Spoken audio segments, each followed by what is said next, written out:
안녕하세요. 원샷입니다. 출퇴근길 10원 만에 끝내는 직장인 주식 투자 원샷입니다.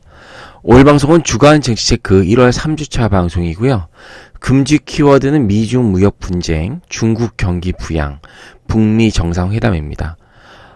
사실 작년에 우리나라를 많이 힘들게 했던, 우리나라 증시를 많이 힘들게 했던 미중 무역 분쟁에 대한 이슈도 어느덧 합의가 돼간다는 얘기가 있고, 그다음에 중국에서도 그에 따라서 경기 부양책을 한다는 얘기도 있고, 또 북미 정상회담이 다시 또 열린다는 그런 소식이 있으면서, 또 금리 인상도 이제 상황 봐서 하겠다라고 아예 여러 군데서 얘기하고 있죠.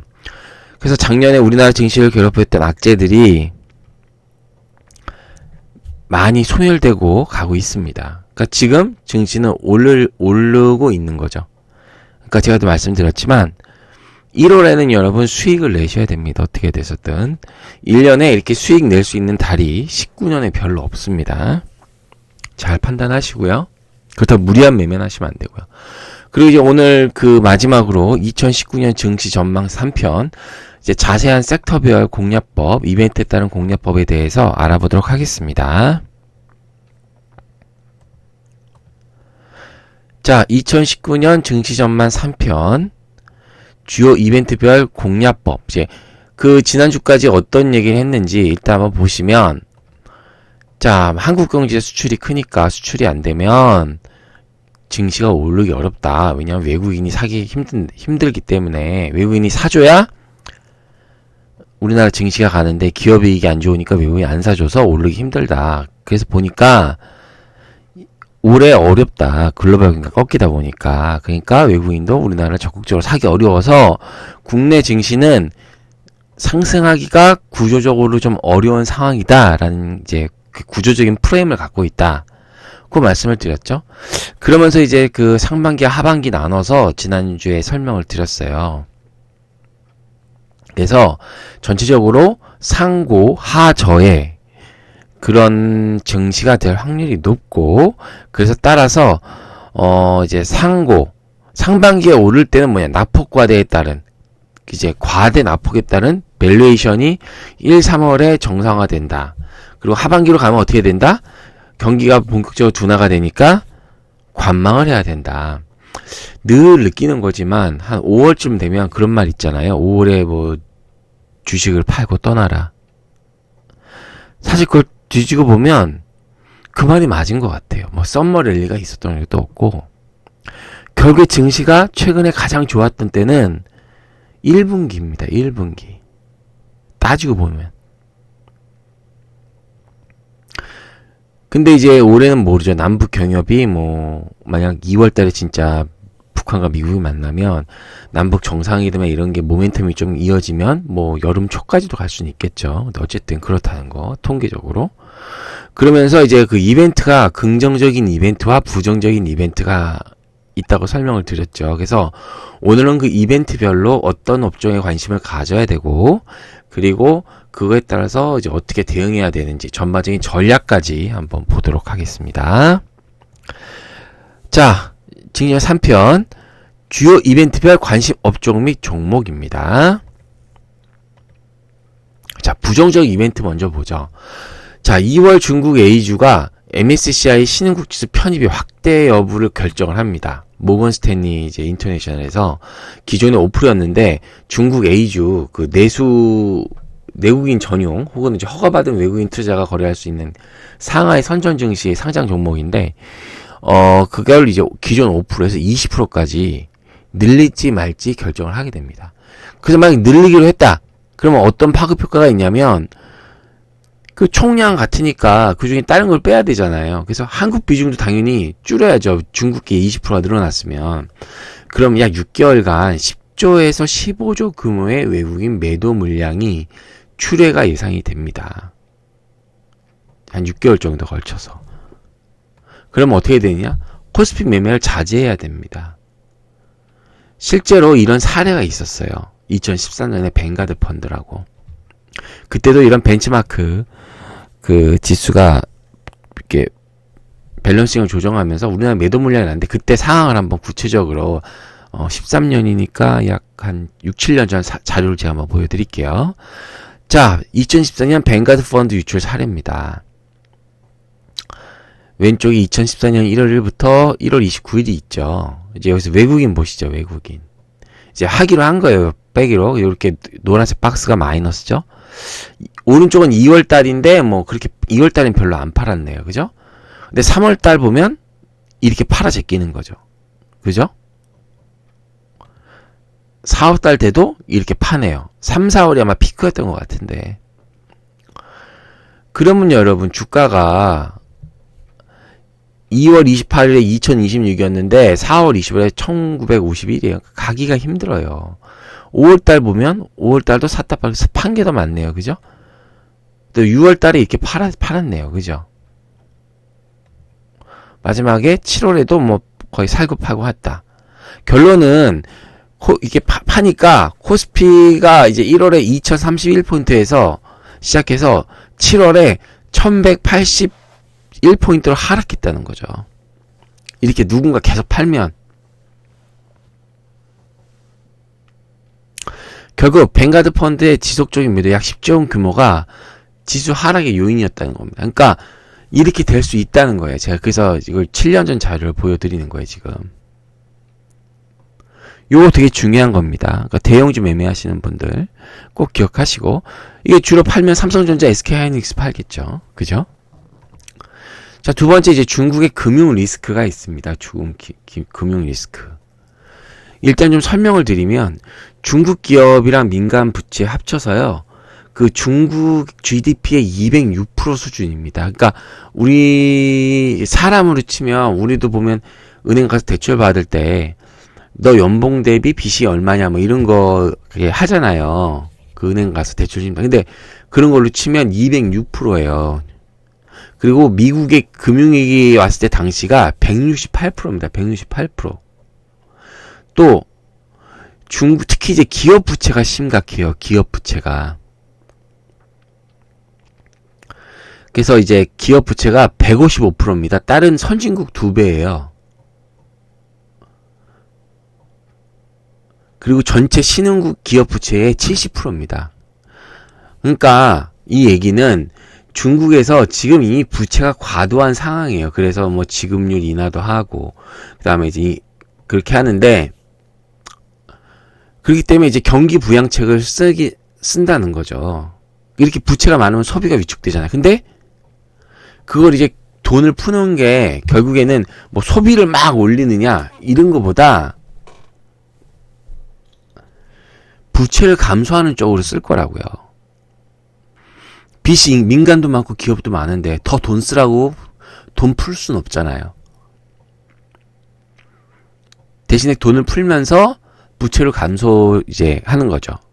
그러니까 돈이 시장에 경색이 안 되게 하면서 중국에서는 이런 부채를 채권으로 바꿔서 그 미국이 해외 금융 이제 미국 쪽이죠. 미국이 이걸 채권을 사주길 바라는 거예요. 그러면 숨통이 트이니까 돈이 들어오니까 지금 이 중국 안에는 중국 자본만 들어가 있단 말이에요. 금융 자본만.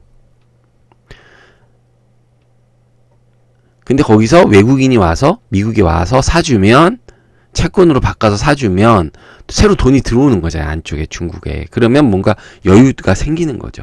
그래서 이번에 미중 무역 협상에도 이따 말씀드리겠지만 그런 부분이 나올 수가 있다는 거죠. 결론은 왜 그러면 그때 중국 경비 그 부양책이 나와서 이번에 주가가 올랐잖아요. 근데 생각보다 중국 소비주의 상승 여력이 높지가 않대요. 왜냐?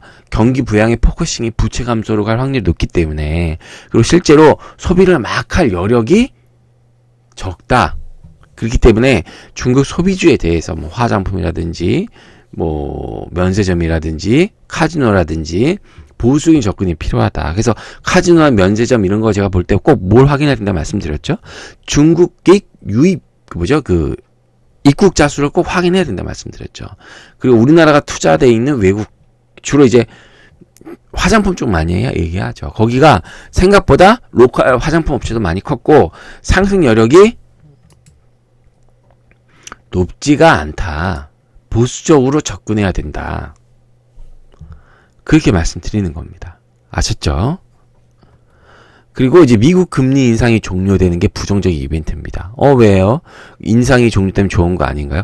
단기적으로는 그럴 수 있습니다만 장기적으로는 악재입니다. 왜냐? 금리 인상이 종료됐다는 건요, 글로벌 경기가 불황이라는 걸 인정하게 되는 거고, 그렇게 인정해서 금리 인상이 종료되잖아요? 그러니까 경기가 안 좋구나. 그럼 안전자산으로 모든 돈이 쏠린다고요. 금과 달러로. 달러도 안전자산이죠. 그러면 외국인은 경기가 안 좋으니까 기업 실적들이 안 좋죠. 그러니까 더 팔겠죠. 이래도 팔고 저래도 팔게 되는 상황이 나오는 거예요. 그러면 그래서 돈을 우리나라 증시를 팔아 달러로 바꾸게 되죠. 안전자산으로. 그러면 증시 자금이 이탈이 되고 주가가 하락하게 되는 겁니다. 이해 가시죠? 결국 이럴 때는 현금 비중을 높이면서 증시를 지속 관망해야 된다. 라는 게 일단 부정적인 이벤트입니다. 자, 그럼 이제 긍정적인 이벤트는 뭐가 있는지 한번 보도록 하시죠. 그러니까 이런 건 부정적인 이벤트는 조심하셔야 되는 거고, 그럼 긍정적인 이벤트는 우리가 공략을 해야 되는 부분입니다. 자, 미중 무역 분쟁이 합의가 된다. 사실 최근 들어서 이제 미중 무역 분쟁의 그 여파가 미국한테도 안 좋아요. 그 미국 기업 이익의 해외 비중이 최근에 한 20%까지 올라갔고요. 특히 IT 같은 경우 50%에 달합니다. 대표적으로 그런 기업이 뭐예요? 애플이죠. 애플이 아이폰을 미국에서 만드나요? 아니죠.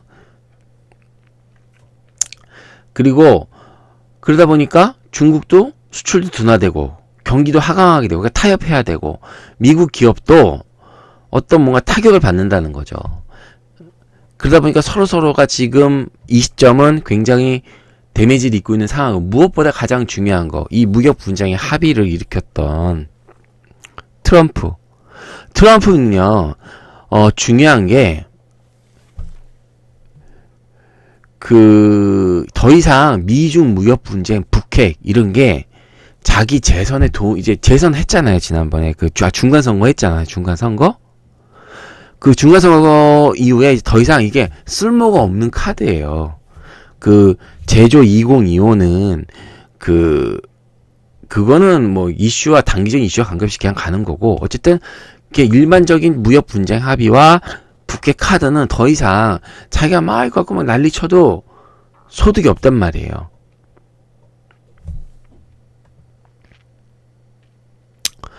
그렇기 때문에 타협될 가능성이 높다고 제가 계속 말씀드렸었죠.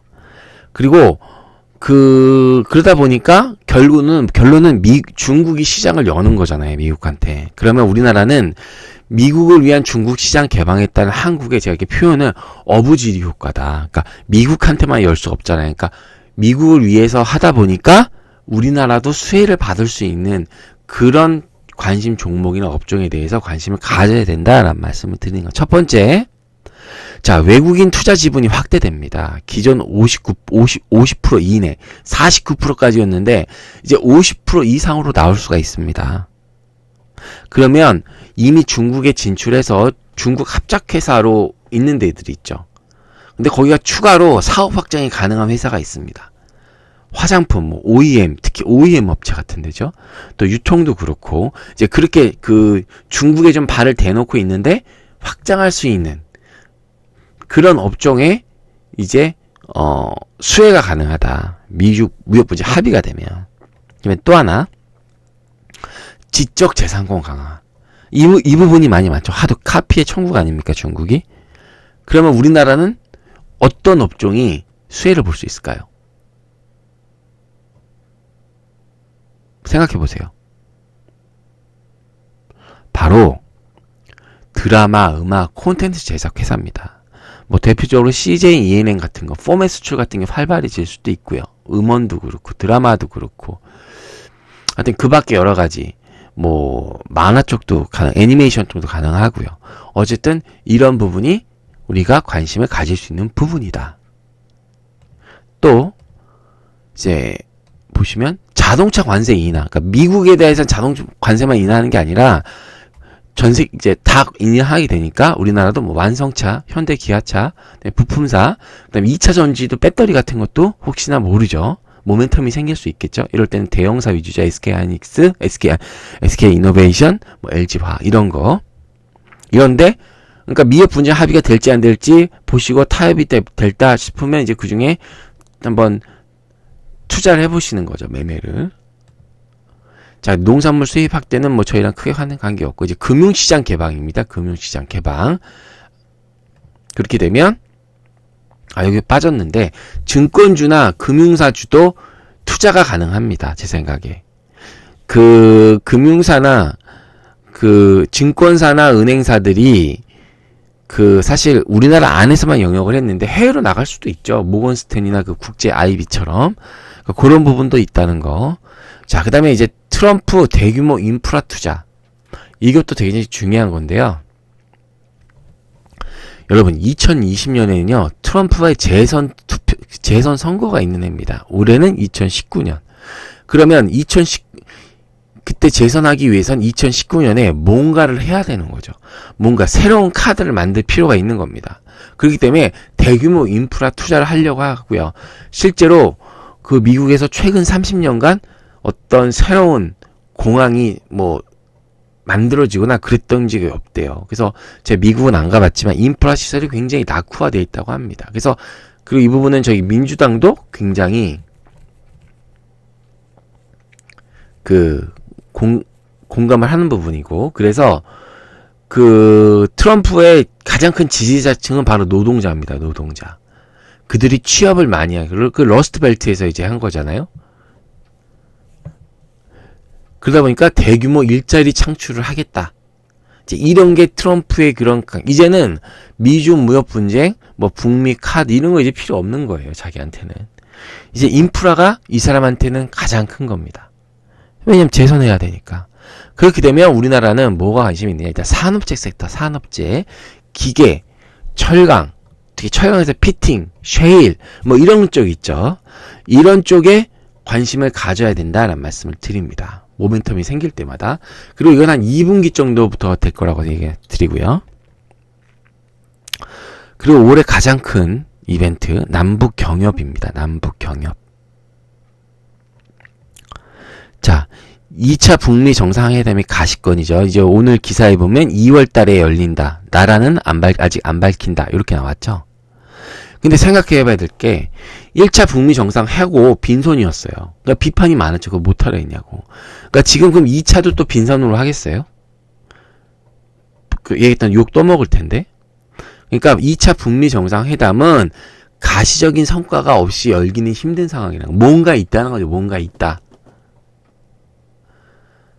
그러니까 제 입장은 그때도 한번 말씀드렸지만 비핵화라는 게 우리한테 비핵화는 완전 없는 거지만 미국한테 비핵화란 자기네까지만 안 오게 하면 되는 게 비핵화일 수도 있잖아요. ICBM 폐기까지만 하면 자기한테는 비핵화가 될 수도 있잖아요. 한반도에서 핵이 터지던 말던 미국은 상관없잖아요. 현실적으로. 그렇기 때문에 어쨌든 뭔가 가시적인 성과가 서로 주고받아야 된다. 그럼 우리나라에서 가장 맨 처음 주고받고 할 게 뭐냐? 가장 쉬운 게 개성공단, 금강산 관광, 비료, 제지, 철도는 좀 모르겠어요. 근데 어쨌든 개성공단, 금강산, 비료, 제지. 근데 개성공단, 금강산 관광은 김정은이 올해 신년사에도 하고 싶다고 얘기했잖아요. 그죠? 그러니까 그런 부분에 대해서 한번 관심을 가져볼 필요가 있을 것 같습니다. 제가 말씀드리죠. 올해 테마의 가장 큰 테마는 남북 경협이다. 그리고 2월에 만나면 2월까지 이 테마는 가는 거고, 거기서 뭔가 얘기가 있고, 이제 그 내용에 따라서 4월에 지금 김정은이 남한으로 온다는 얘기가 있잖아요. 그 내용까지 또 뭔가 될 수 있고, 그런 내용입니다. 가장 큰 테마죠. 정부 정책 테마. 자, 문재인 정부가 올해 집권 3년 차입니다. 따라서 이제부터 구체적인 뭔가 성과를 내야 돼요. 그래서 지금 지지율도 민감하게 반응하고, 정책 테마, 대선 테마라 그러나요? 하여튼, 인물 테마가, 지금 하고 있죠. 지난주에도 황교안이 입당해서, 황교안 님이 입당을 해서, 저도 나이가 훨씬 많기 때문에, 이제, 주가 갔었죠. 그렇기 때문에 뭔가 구체적인 여러 가지 정책을 내놓을 거란 말입니다. 일자리 창출, 경기 부양 관련으로 각종 정책을 강력하게 집행하기 예상이 되기 때문에 여러분 문재인 정부가 왜 전기차를 안 밀고 수소차를 밀까요? 이게 제 판단인데 전기차를 하게 되면 내연 기관을 다 드러내야 돼요. 배터리만 넣으면 된다고요, 모터랑. 그럼 그 많은 지금 부품사, 자동차를 왜 중요시합니까? 많은 연관 산업과 일자리가 있잖아요. 근데 배터리는 드러내면 되잖아요, 내연기관. 그러니까 필요 없단 말이에요, 기존 자동차 부품업체들이. 근데 수소차는 안 그렇대요. 수소차는 기존의 내연기관을 다 사용을 해야 된답니다. 연료만 수소인 거죠. 그러니까 일자리 창출에 좋잖아요. 그래서 문재인 정부가 수소를 잘 선택했다는 얘기를 제가 들었습니다. 수소차, 그 다음에 5G. 5G도 이제 통신만큼은 아닌데 어쨌든 제가 급해서 쓴 거고, 다만 5G는 본격적으로 이제 실적이 찍히겠죠. 2월 초부터 중소형주는, 통신 관련 중소형주는 분명 실적은 개선이 됩니다. 그러니까 관심 있게 보셔야 돼요. 아셨죠? 그러니까 일자리 창과 경기 부양 관련으로 각종 정책을 강력하게. 근데 제가 생각하기에는 기존 정책, 기존에 뭔가 새로운 거 하기보다는 이제 문재인 정부가 출범할 때 내놨던 여러 가지 정책 중에 신재생 에너지라든지 어쨌든 기존 정책을 한번 다시 100대 과제 이런 거 저희 본 방송에 있거든요. 예전 거 보면 그걸 한번 보시면서 아마 거기에 관련된 내용으로 되지 않을까. 강력하게. 그래서 한번 그런 걸 내용을 좀 다시 볼 필요가 있다라는 말씀을 드립니다. 자, 이벤트는 그래요. 저희 떴네요. 금융시장, 증권, 금융업종, 그죠? 요런 것들이 긍정적인 이벤트다. 이에 따라서 우리는 어떤 업종에 대해서 준비를 하고 있어야 된다. 요렇게 말씀드립니다. 자, 그럼 이제 구체적인 전략, 매매 전략, 모멘텀은 이렇고 전체적인 펀더먼트는 어떻고 이벤트들별로는 어떻다라는 거 이제 알아봤죠. 그러면 이거 갖고 구체적으로 어떻게 매매 전략을 짤지 알아보도록 하겠습니다. 자, 증시 전략 개요. 일단 우리나라 대형주는 대부분 수출주입니다. 수출주 중심인 대형주는요, 글로벌 경기 둔화에 따라서 실적 감소가 예상이 되죠. 그 때문에 주가 상승이 구조적으로 어렵다. 그리고 또 전체적으로 소비주보다는 저평가 업종인 산업재, 조선, 철강, 자동차에 주목할 필요가 있다라는 말씀을 드리고요. 경기 민감주, 화학, 철강, 청각들이 산업재이긴 하지만 어쨌든 경기에 따라서 실적이 민감하게 한 것보다는 경기와 무관한 경기 방어주, 통신, 유틸리티, 한전, 가스공사, 담배인사공사, 배당, 음식료, 경기가 나빠도 먹긴 해야 되잖아요, 그죠? 그러니까 그런 경기 방어주 업종에 주목을 할 필요가 있다는 게 큰 틀입니다. 단 싸야 됩니다. 좀 더 자세히 이따 설명드릴게요. 자, 주가는요, 장기적으로 펀더먼털에 영향받습니다. 이렇게 경기 둔화에 따라서 실적 감소로 주가가 하락할 확률이 높지만 단기적으로는 모멘텀의 영향을 받을 수도 있습니다. 이게 뭔 얘기냐? 그래서 실적 감소가 예상되죠. 반도체, IT 업종, 디스플레이 이런 거, 핸드폰, 스마트폰 디스플레이 이런 거 실적이 하향하고 있잖아요. 근데 그 중에 플렉서블이라는 새로운 시장이 조그만 게 나오잖아요. 그러면 그 플렉서블 파트의 섹터에서는 주가가 상승 가능하다고요. 음식료 업종, 경기 방어 업종과 큰 변화가 없습니다. 근데 그 안에 1인 가구 음식 있죠. HMR인가요? 그 즉석식품, 그거는 오르잖아요. 그건 상승하고 있잖아요. 피코크 이런 거. 그러니까 다만 그런 게 언제 이제 시장에서 주목받느냐는 다른 거지만 어쨌든 그런 얘기를 말씀드리는 거예요. 결국 실적 하락 업종 중에서도 이제 소순환, 이제 작게 순환해서 상승하는 업종이 존재가 가능하다. 이런 말씀을 드리는 겁니다. 그래서 결론적으로 코스피보다는 성장성이 돋보이는 코스닥 중소형주에 관심이 필요하다라는 말씀을 드립니다. 일부 기관들의 특정 테마에 대한 집중 매수로 슈팅이 가능합니다. 예를 들어서 이제 수소차가 지금 당장 그런 거죠. 또 같은 업종 내에서도 종목별 차별화가 심하다 보니까 이게 예를 들어서 예전에는 특정 회사가 임상 3상을 간다. 그럼 관련 임상 2상은 3상이고 쫙 올라왔는데 이제 그럴 확률이 없다. 그냥 3상 가는 건 3상 가는 거. 그러니까 다른 회사가 그게 따라가는 확률이 적다. 시장에 자금이 적기 때문에. 이렇게 말씀을 드립니다. 자, 그러면 이제 대형주, 중형주에 따라서 어떤 식으로 매매를 해야 되는지 전략에 대해 설명드리도록 하겠습니다. 일단 외국인과 기관의 어떤 매매 패턴을 한번 예상을 해보면 일단 액티브 펀드보다는 패시브 펀드의 자금 집행이 많을 거로 생각됩니다. 이게 뭔 얘기냐? 그러니까 구체적으로 골라서 딱딱딱 많이 먹으려고 이렇게 찝어서 사는 게 아니라 그냥 지수 비중을 산다는 거죠. 그러니까 시총 상위주 중심으로 산다는 겁니다. 거기서 시총 상위주 중심으로 그러니까 대형주 위주로 사는 거죠. 그렇게 되면 코스닥보다는 코스피에서도 중형주, 소형주보다는 대형주를 살 확률이 높다. 그냥 어차피 장이 어려우니 조금 먹을 생각하는 거예요, 기관들도. 자, 대신에 그래도 액티브 펀드 조금 있잖아요. 거기는 소수 성장 업종에 집중 투자를 예상합니다. 그게 뭐예요? 요새 수소차죠, 수소차. 저건 주가 슈팅 나왔죠. 그건 이따 좀 설명드릴게요. 자, 그럼 대형주는 스타일적으로 봤을 때 소비재보단 산업재, 조선건설, 증권 이런 거죠. 증권은 아니지만 어쨌든. 그리고 경기 민감재보다는 경기 방어주, 유틸리티, 통신, 음식료 이런 거고요. 모멘텀. 일단은 대형주는 싸야 됩니다. 무조건 싸야 됩니다. 어차피 실적이 좋을 게 아니기 때문에 실적 대비 아주 싸야 삽니다. 그렇기 때문에 낙폭 과대 업종의 대형주 중심, 상반기 특히 반도체, 화학, 증권. 지금 삼성전자 15% 올랐잖아요. 그러니까 그런 거예요. 그건 게임 아웃 이제. 화학, 증권도 좀 올랐나요? 그러니까 이런 식으로 한 10에서 15% 단기 매매로. 그리고 이제 락 바텀 피싱이라고 아주 바닥처럼 단단한 바닥에 있는 종목을 산다. 이건 제가 좀 이따 예를 들어 설명드릴 겁니다. 이런 식으로 사야 된다. 대형주는 무조건 싸야 된다. 실적 대비. 아주 싸야 된다. 락바텀 돼야 된다. 그리고 단기적으로 트레이딩 10에서 20% 해야 된다. 라는 말씀 드리는 겁니다. 그럼 중소형주는 어떻게 사야 될까요?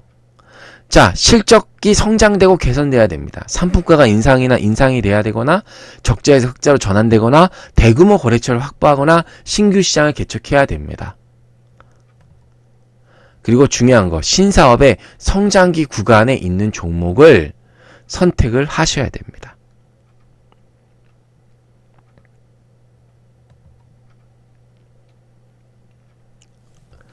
그리고 모멘텀으로는 남북 경협, 북미 정상회담, 미중 무역 분쟁 타결로 인한 중국 시장 개방, 그리고 미국의 대규모 인프라 투자 설명 다 드렸죠? 그다음에 정부 정책 테마, IMO 규제도 있습니다. 그 친환경 선박에 대해서 하는 그 IMO 규제가 있습니다. 그래서 2020년 1월부터 선박 연료의 황함유량을 대폭 낮춰야 돼요. 그렇기 때문에 이제 배를 바꾸거나 스크러버를 설치하고 그런 게 있는데 어쨌든 그건 IMO 규제가 있습니다. 그래서 개별 테마별 순환매 중심, 그러니까 코스닥 시총 상위 뭐예요? 바이오, 반도체 아니라는 거예요. 그 이외의 종목 개별 테마입니다. 단기 매매죠. 그래서 요 정도 수익으로 보시고, 특히 이제 급등주일 경우 5일 이평선 매매를 하시는 게 좋습니다. 그래서 요런 식으로 중소형주로 해야 된다. 그 다음에 이제 그 다음에 여기서 제가 락바텀이랑 신사업의 성장 구간에 있는 종목에 대해서 정말 중요한 얘기 말씀드릴게요. 자, 락바텀 피싱에 대해 설명드리겠습니다. 이게 LG전자 일봉 차트고요. 주봉 차트고요. 실적 보세요. 2015년 12월부터 2018년, 2017년 12월 매출은 좀 줄었고 영업이익은 배로 늘었죠. 그죠? 근데 차트를 보시면 주가가 2015년과 2017, 18년에 주가가 큰 차이가 없어요. 2017년에 한 5만원 좀 넘었고 지금 한 16,000원, 좀 싸면 6만원 이러죠. 지금 67,000원이지만 올해 올라서. 근데 2015년 대비 2018년에 영업이익이 2배나 놀랐잖아요. 그러니까 결국 낙폭과대 락바텀 매수는요, 기업의 실적은 예전보다 나아졌으나 주가는 예전과 비슷한 상황을 의미하는 겁니다. 그런 종목을 바닥에서 사셔야 되나요? 낙폭과대가 무조건 마진 떨어진 게 아니라 실적은 예전보다 훨씬 좋아져요. 그런 종목들이 있어요. 그런 종목들이 있다가 어느 모멘텀을 잡으면 가죠. 예를 들어서 이제 그 LG전자는 27년에 올랐을 때 요게 올랐잖아요. 이 구간에 자동차 전장 산업 시장 진입 기대감을 올랐습니다. 그때 해외 전장업체 ZKW 인수 추진을 했었거든요. 그러니까 신성장 기대감 되면서 막 올랐었죠. 17년에 보면 15년 대비 영업이익이 2배 올랐잖아요. 560억에서 1040억으로. 그죠? 그러니까 주가는 그대로였으니까 막 올랐죠. 근데 빠졌죠, 다시. 인수해보니 아직 인수하긴 했는데 뭔가 없으니까 그냥 빠져버린 거죠, 다시. 그러니까 다시 또 저평가 구간으로 간 거고. 이해 가시죠? 락바텀이 어떤 건지. 그런 종목들을 대형주 중에 있습니다, 분명. 시총 상위 종목 뭐 해봤자 20-30개니까 뭐 금방 보실 수 있을까요? 이렇게 금방 찾아서 보시면. 그리고 오늘 얘기하는 것 중에 가장 중요한 얘기입니다. 주가 상승의 비밀. 정말. 이게 포스코 캠텍이에요. 요새 수소차 때문에 이걸 설명드리는 건데, 포스코 캠텍 2017년부터 2019년까지 2017년에 10,000원이었던 주식이 11,075원 주식이 2018년에 3분기에 81,000원 800% 올랐잖아요. 800%. 어떻게 이렇게 오를 수 있었는지 제가 설명을 드릴게요. 이거는 진짜 수백만 원짜리 얘기니까 잘 기억하십시오. 자, 2017년 이 구간. 자, 기업의 어떤 그 성장기를 나눴을 때 기업의 이제 도입기, 초입기 이런 거죠. 그러니까 이 기간에선 포스코 캠텍이 있었는데 2차 전지에 관련된 매출이 소규모만 있었어요. 그래서 주가 상승이 못 갔죠. 다만 그래서 여기서 막 열심히 공장을 증설했어요. 시장이 커질 것 같으니까 기업 입장에서는. 그러니까 리포트도 가끔씩은 나왔어요. 그리고 이때 나온 얘기는 실적이 개선될 전망이다 라는 얘기가 나왔어요. 실적이 개선될 전망이다. 2차 전지 하니까 2017년 이때 주가 이럴 때는 주가가 그땐 사실 2017년에도 11,000원에서 15,000원까지 올랐으니까 적게 오른 건 아니죠. 그때 리포트가 좀 나왔어요. 실적이 개선될 전망이고 업황도 좋을 것 같다라고 얘기가 나왔던데 아직 실적이 막 나오진 않았죠. 매출이 조금이니까. 근데 이 구간부터 실적이 나오기 시작돼. 성장기. 본격적으로 매출이만 발생하면서 실적 상승이 확인됐단 말이죠. 그러니까 주가가 막 간 거예요. 공장도 계속 증설하고 리포트 막 나왔죠. 그리고 이제 중요한 거 문재인이 당선되면서 4차 산업에 대해서 여기서 그림을 심어줬단 말이에요. 그러니까 실적과 전망이 같이 나오다 보니까 주가가 이때 15,000원에서 50,000원 300% 넘게 오른 거죠. 6개월 동안.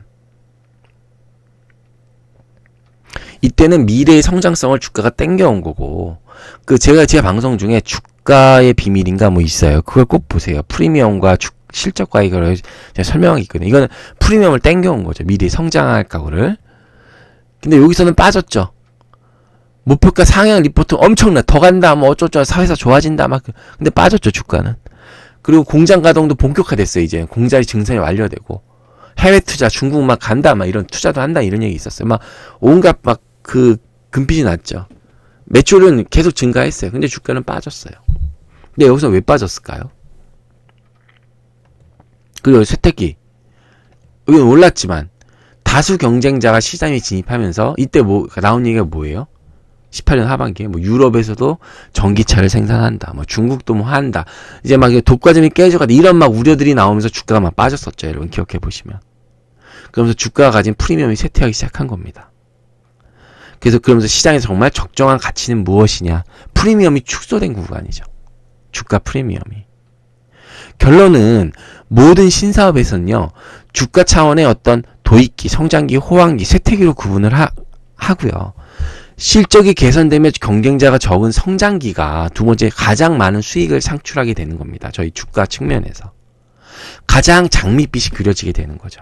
실적도 나고 뭔가 정책적인 이슈가 나오면서 장밋빛이 그려지는 그 구간이 기업이 가장 많이 주가가 오르는 시기죠. 실적과는 별도로. 실적은 그렇게 많이 막 나오진 않아요. 상승은 하지만. 상승은 성숙기에 나오죠. 하지만 주가는 그 전에 움직인다는 거죠. 성장기. 그럼 이게 너무너무 중요한 얘기입니다, 여러분. 이걸 꼭 기억하셔야 돼요. 그럼 이걸 수소차랑 비교해보죠. 수소차는 사실 매출이나 이런 부분 도입기죠. 매출 별로 없어요, 지금.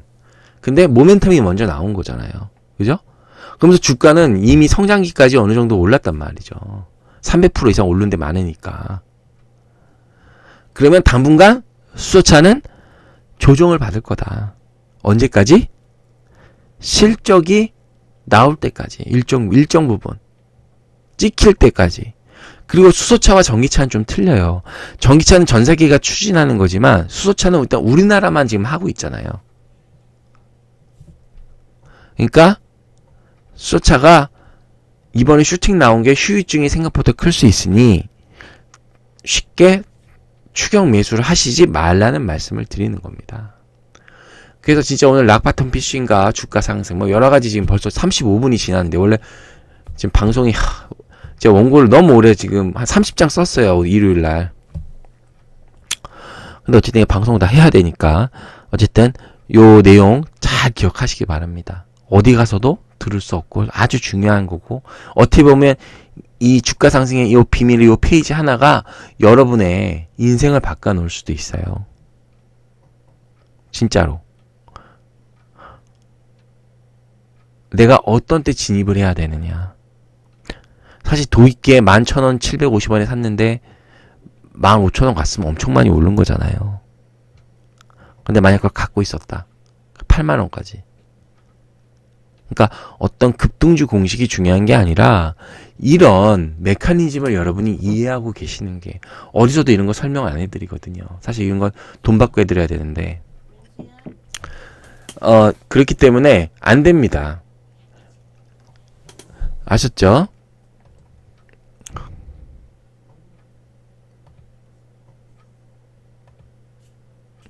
자, 미중 무역 협상 지난주 상승 업종 보시죠. 자, 기계, 증권, 전기, 의료, 정밀, 제조화학, 건설, 미중 무역 협상, 중국 경기 부양으로 인한 경기 회복 기대감이 들어섰습니다. 자, 비금속 광물, 종이, 목재, 미중 북미 정상 기대감으로 이게 올랐고요. 우수 창고, 조선업황 계속 LNG 수주 성과 오른다고 말씀드렸죠. 자, 그리고 수소차 로드맵, 운수장비 그래서 오른 겁니다. 전기차도 올랐고요. 미중 무역 분쟁으로도 올랐고요. 그래서 미중 무역 분쟁 합의와 중국 경기 부양 기대감에 시장 전체를 지배했고요. 납품 과대 업종에 대한 외국인 수급 유입으로 상승 추세가 지속됐습니다. 자, 요일별 상승 업종은 그냥 한번 쭉쭉 보세요. 제가 너무 힘들어서 말을 계속 할 수가 없을 것 같아요. 그래서 한번 정지해서 한번 보세요.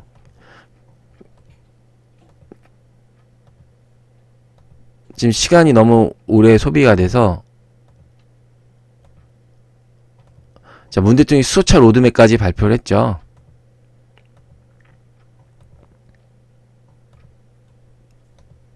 그래서 이제 미중 무역 분쟁 완화 기대와 글로벌 경기 둔화 우려가 양존하고 있는 시장입니다.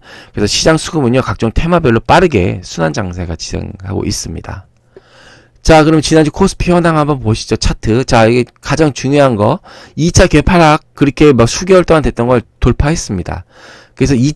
그래서 금주에도 코스피 상승이 예상되지만 약 2150까지는 상승할 수 있다. 다만 그 이상 오르는 거는 어렵다. 왜냐? 자금이 새로 안 들어오기 때문에. 와, 좀 차트 보시면 1월부터 계속 올랐죠. 누가 왜 올랐나요? 외국인이 사서 올랐죠. 제가 그래서 말씀드렸죠. 외국인이 1월부터 매수를 전환했다는 거. 계속 샀죠. 외국인 보세요. 근데 거래대금이 증가하질 않아요. 5조 원대란 말이에요. 5조 원대. 코스피 막 갈 때 7조 8조까지 갔었다고요. 그래서 납품과대 업종에 현금을 주식을 하자. 그래서 1호는 제가 말씀드렸죠. 수익이 나야 된다. 그래서 외국인 수급이 중요하다. 그래서 납품과대 업종은 매매하셔야 된다라는 얘기 지난주와 똑같이 드립니다. 자, 그래서 외국인이 뭘 샀는지 한번 보시죠. 자, 판 거는 SK하이닉스, 현대차, 포스코고요. 그 다음에 이제 산 거는 삼성전자, SK 뭐 이런 거죠. 결론은 외국인이요 시총상위 대형 내수주와 그러니까 시총상위 대형주 중에 내수주주 LG와 한국전력 LG생활건강, 네이버 이런 거 내수잖아요. 지수 ETF를 산 거죠. 그러니까 시장이 좀 싼 걸 산 거예요. 그 다음에 시총 상위 대형주 수출주는 매도를 하고 있다. 근데 단 삼성전자는 샀잖아요. 왜냐? 락바텀이기 때문에. 아주 싸기 때문에 산 거죠. 저거는.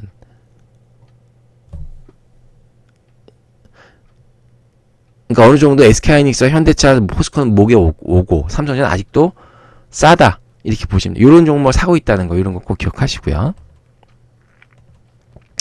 자, 코스닥입니다. 자, 코스닥도 거의 2차 개파 상단까지 왔죠. 근데 중요한 게 거래량이 점진적으로 유입되고 있어요. 그러니까 코스닥엔 돈이 가고 있다는 거예요, 지금. 그러니까 새로운 신규 세력이 유입되고 있을 확률이 높다는 거죠. 수소차 등으로 인해서. 그러니까 기관도 사고 있다는 거예요, 결론은. 1월 1주차, 2주차, 3주차. 자, 코스닥은 매수하지 않는다, 외국인이. 왜냐? 지금 외국인은요, 같이 싸냐 안 싸냐를 따지기 때문에 그 고밸류에이션, 성장성이 중요한 코스닥은 사지 않습니다. 그러니까 바이오 이런 거 안 사는 거죠. 원래도 잘 안 좋아했지만 전기차 이런 것도 안 사는 거죠. 결론은 팔잖아 이렇게.